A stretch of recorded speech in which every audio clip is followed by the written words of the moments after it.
Hello mother's, আজ আমি discuss করব কমন ফ্যাক্টরস বিহাইন্ড এডিএইচডি। এডিএইচডির পিছনে মেন কারণগুলো কী? What is the main reason behind ADHD? First of one is infobesity. Obesity means is like too much of weight gain. Infobesity মানে হচ্ছে two much of knowledge. বাচ্চারা ইউটিউবের কারণে হোক বা নানা ধরনের স্ক্রিন টাইমের কারণে হোক এত বেশি নলেজ গ্যাদার করছে বা ভিডিওগুলো এত বেশি ওভার স্টিমুলেটিভ হয়ে যাচ্ছে যে ওদের ব্রেনগুলো ভীষণ হাইপার অ্যাক্টিভ হয়ে যাচ্ছে, ভীষণ অ্যাগ্রেসিভ হয়ে যাচ্ছে। নাম্বার টু হচ্ছে লেস অ্যাক্টিভিটি। আজকালকার দিনের বাচ্চারা বাইরে গিয়ে খেলার প্রবণতা অনেক কম, ফলে তারা ঘরের মধ্যে তাদের এনার্জিগুলোকে তারা ইউজ করছে, জাম্প করছে, এটা ওটা করছে, লাফালাফি করছে। ফলে পেরেন্টসদের মনে হচ্ছে যে আমার বাচ্চা খুব হাইপার অ্যাক্টিভ। অ্যাকচুয়ালি কিন্তু তা নয়, কারণ ওদের এনার্জিটা চ্যানেলাইজড হচ্ছে না। নেক্সট হচ্ছে লেস কানেকশন উইথ নেচার।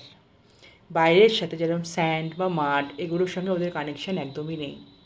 এটা সায়েন্টিফিক্যালি প্রোভেন যে স্যান্ড বা মাড কিন্তু বাচ্চাদের অনেক কাম করে এবং এটা খুব অ্যান্টি ডিপ্রেসিভ। লাস্ট হচ্ছে এনার্জি ইজ নট চ্যানেলাইজড প্রপারলি। বাচ্চাদের এনার্জিগুলোকে আমরা সঠিকভাবে চ্যানেলাইজ করতে পারছি না, এবং এটা কিন্তু খুব ব্লেসিং একটা সন্তানের জন্য যদি খুব এনার্জি। ফলে চেষ্টা করতে বাবা মাকে নানা ধরনের প্রোডাক্টিভ কিছু অ্যাক্টিভিটি দিয়ে তার এনার্জিগুলোকে নানা দিকে চ্যানেলাইজড করা।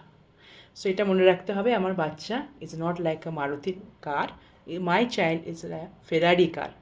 So I need to change my mentality and I need to channelize my child energy properly. And don't give any negative mentality or negative labeling to your child that my child is having ADHD. কোনো ধরনের leveling দেবেন না যে আমার সন্তানের ADHD রয়েছে। It is like a normal thing and normal issue. It is not like a disorder, not a problem. Thank you.